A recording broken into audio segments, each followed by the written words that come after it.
Hello বন্ধুরা, সবাই কেমন আছো বলো? আশা করছি ভালো আছো। আমি তনুশ্রী তোমাদের সামনে নিয়ে চলে এলাম আবারও একটা নতুন ভিডিও। এটা হচ্ছে দেওর যাচ্ছে বিয়ে করতে। ও মা, কিসে করে যাচ্ছে বিয়ে করতে, কিভাবে যাচ্ছে সেটা জানতে হলে কিন্তু ভিডিওটা পুরো দেখতে হবে। ওই যে দেখতে পাচ্ছ, একটা লঞ্চের উপর কিন্তু বেশিরভাগ লোক উঠেই গেছে, আর বরযাত্রী যাচ্ছে কিন্তু প্রায় 100 জন লোক। এই যে দেখো, ওই যে আমার দেওর দাঁড়িয়ে রয়েছে বর সেজে। দেওরের আমার বিয়ের খুব তাড়া, ঠিক আছে, যার জন্য একা একা সেজে গুজেই আগে ভাগে উঠে গেছে। আর সবার লাস্টে এসে পৌঁছেছি আমরা তিনজন, আমি, আমার বর, আমার ছেলে। এসে দেখছি লঞ্চের উপর সবাই উঠে গেছে তত্ত্ব নিয়ে, আর আমি কিনা শেষমেশ একা একা উঠেই পড়লাম। উঠে পড়ে ওই যে দেওরের পাশে দাঁড়িয়েছি একটু। আর এই যে সামনে, একদম বোর্ডের সামনে আমার দেওর আর আমাদের বাড়ির বাচ্চা কটা, আমি একটু পাশে বসেছি, আর দেওরের বন্ধু বান্ধব সবাই ছিল। তো এখানে মানে টোপরটা মাথায় ছিল না, আমার বর ভিডিও করছিল বলে ও আবার একটু টোপরটা পরে নিলাম। তো ফাইনালি আমরা চলে এসেছি তারপরে হচ্ছে মেয়ের বাড়িতে।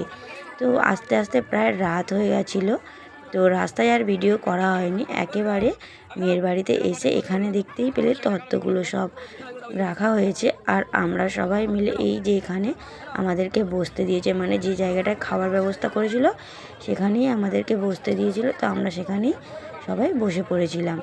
এই যে একটু ঘুরে ঘুরে চারিদিকে দেখছিলাম, আর এখানে সবাই সবার সাথে ইয়ার্কি ফাজলামও মারতে রয়েছে। বিয়ে বাড়ি মানেই তো মজা, মজা ছাড়া কি আর বিয়ে বাড়ি হয়? তো এখানে অনেকে চেনা জানা, মানে এই জায়গাটা আমার শাশুড়ির মামার বাড়ি।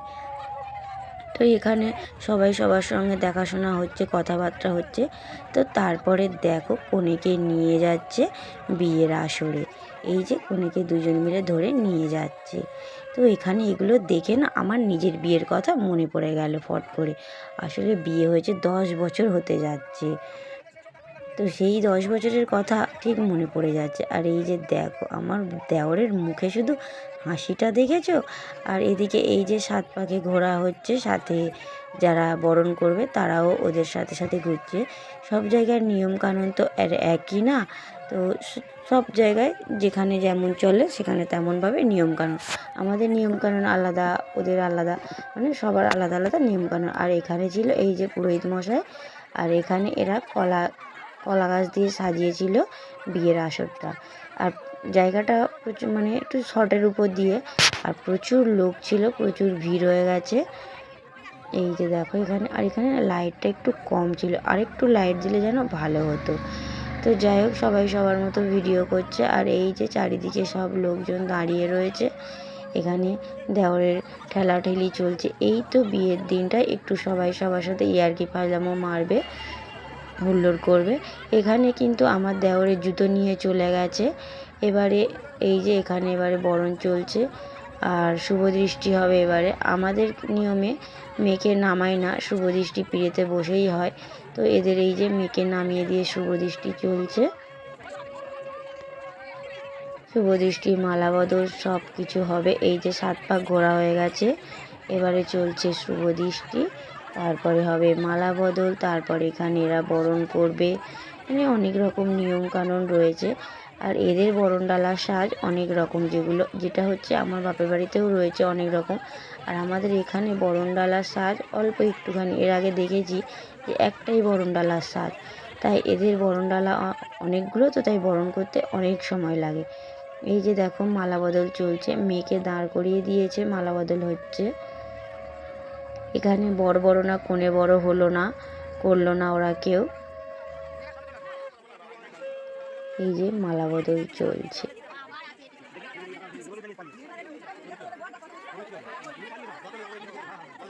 আর এখানে এদের পুরোহিত মশাইটা বেশ মোটাসোটা ছিল, তো সবাই বেশ হাসাহাসি করছিল যে পুরোহিতরা এত রোগা।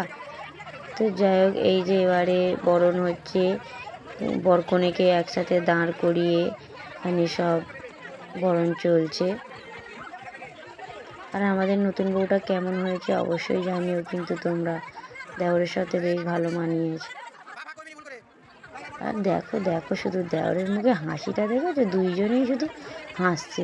ওদের দেখে আমরাও হাসছি, এদের মুখে যেন হাসি আর জানে না। এই যে আমার বর ভিডিও করছিল বলে আমার দেওর আবার একটু উঁকি মেরে মেরে দেখছিল। তো আমরা এখানে পুরো বিয়েটা দেখিনি, কারণ প্রচণ্ড ভিড় ছিল, অনেক লোক দাঁড়িয়েছিল। আর আমাদের বেরিয়ে যেতে হবে যেহেতু রাত হয়ে যাচ্ছে, আমরা তো সবাই বাড়ি ফিরে যাব। তার জন্য আমরা খাওয়া দাওয়া করতে চলে গেছিলাম।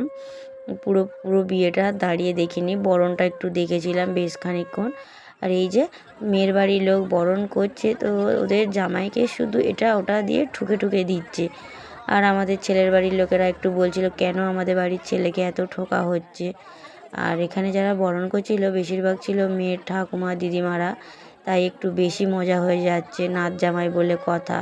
আর যে বরণ করছিল এটা মেয়ের ঠাকুমা ছিল, তাই নাচ জামাইয়ের সাথে তো বেশি মজা করবে না। এই বিয়ের দিন একটু মজা হবে, বিয়ের পরের দিন একটু মজা হবে, তারপরে যে যার মতো সে তার সংসার ধর্ম করবে। আর তো কেউ কারোর পিছনে লাগতে আসবে না। এই 2-4টে দিন এবারে সবাই সবার পিছনে লাগবে, মজা করবে। এখানে খুব ইয়ার্কি ফাইলামও মারছিল, মানে মেয়ের বাড়ির লোকেরাও যেরকমভাবে ইয়ার্কি মারছিল, আর আমাদের ছেলের বন্ধু যে কটা ছিল তারাও খুব ইয়ার্কি মারছিল। সবাই যদি একসাথে ইয়ার্কি ফাইলামও মারে তো মানে ইয়ার্কিটা আর বন্ধ হয় না, বেশ ভালো লাগে। আর এই যে দেখো এখানে কত লোক ছিল দাঁড়িয়ে,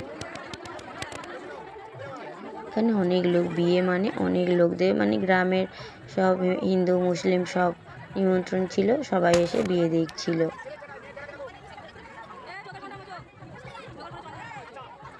এদের বরণ প্রায় শেষ। তারপরে আমরা এই যে এদেরকে এবারে বিয়ের আসরে বসিয়ে দেবে, আর তারপরে আমরা চলে যাব খেতে। মানে এর আগে 2টো ব্যাচ বসে গেছে খেতে, আমরা উঠে চলে এসেছিলাম বিয়ে দেখার জন্য, কিন্তু আমাদের বাড়ি ফিরতে হবে, যার জন্য আমাদেরকে তাড়া দিচ্ছিল যে বোটে করে যেহেতু এসছি, জল ভাটাতে জল লেবে যাবে নদী থেকে, তাই এবার লেবে গেলে আর কি বোটে উঠতে খুব অসুবিধা হবে, খুব সমস্যা হবে, যার জন্য খুব তাড়া দিচ্ছিল। তো এই যে দেখো আমরা খাওয়ার আসরে চলে এসেছি। তো আমার বর দেখো না কতটা ভাত নিয়ে খেয়েই যাচ্ছে। মেয়ের বাড়ির রান্নাগুলো এত টেস্ট হয়েছিল, বাপ বেটা একসাথে বেশ সুন্দর করে খেয়ে যাচ্ছে। বর বসেছে সামনের দিকে, আমি আর ছেলে বসেছি পাশাপাশি। তো আমিও খেয়েছি, খাইনি তা না, রান্নাগুলো বেশ ভালো হয়েছিল। তো বিয়ে বাড়ি মানেই তো খাওয়া দাওয়া না, শুধু যত সাজোগোজো যাই করো, বিয়েবাড়ি মানে সাজাগোজা আর খাওয়া দাওয়া। আর এই যে দেখো প্যান্ডেলের ভিতরে সব লোক খাওয়া দাওয়া করছে। রান্নাবান্নাগুলো খুব সুন্দর হয়েছিল, সমস্ত রান্না ভিডিও করিনি, করতে পারিনি, মানে ইচ্ছে হয়নি ভিডিও করার, কোনো রকমে খিদে পেয়েছিল, তাড়াহুড়ো করে খাওয়া হচ্ছিল, যেহেতু এখানে সন্ধ্যাবেলার কোনো টিফিন করেনি। তো এই যে আমরা খাওয়া দাওয়া করে এবার বাড়ির পথে মানে বেরোবো, তো সেই মুহূর্তে দেখি এদের এখানে খই পোড়ানো চলছে। তো এই যে এখানে খই পোড়ানো শেষ হয়ে গেছিলো, এইটুকু দেখে এবারে আমরা আমাদের মতো বেরিয়ে পড়েছি।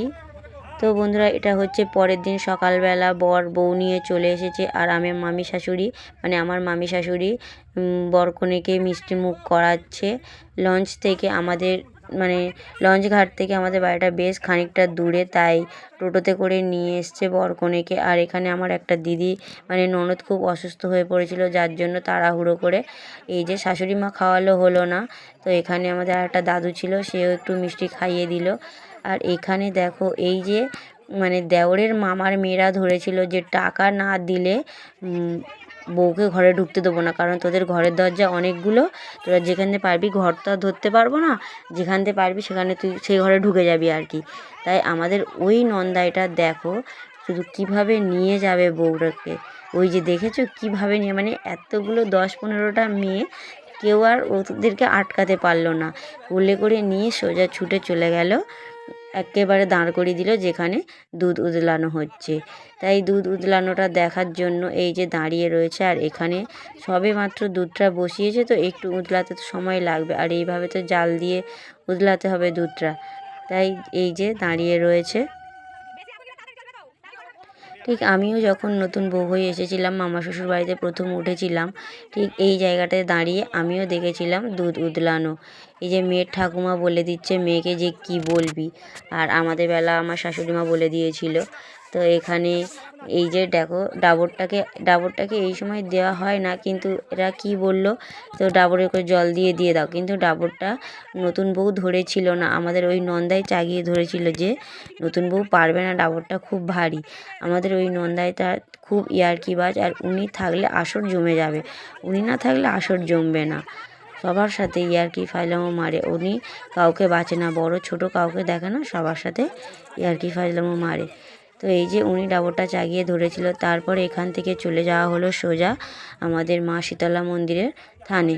এই যে এই থানের এরা এবার ঠাকুর প্রণাম করবে দুজনে, আর কেউ আসেনি, সাথে এই 2-3 জন এসেছিল, ঠাকুর প্রণাম হবে, তারপর এখান থেকে গিয়ে বরণ হবে।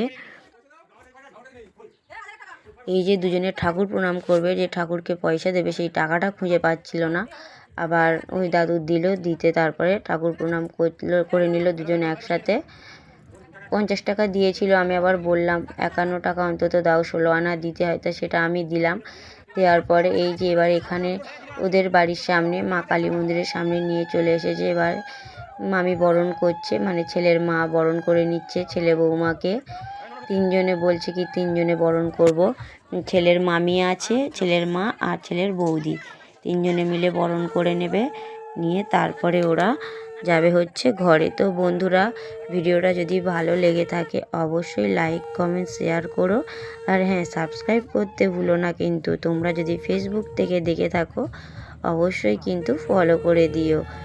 তো এই যে দেখো মেয়ের মামিও মেয়ের মামি না, ছেলের মামি বরণ করছে, আর ওই যে দাঁড়িয়ে রয়েছে মাথায় ঘোমটা দিয়ে ছেলের বৌদি, আর আমি হচ্ছে মানে ছেলের পিসির ছেলের বউ, সব কাছাকাছি বাড়ি আমাদের।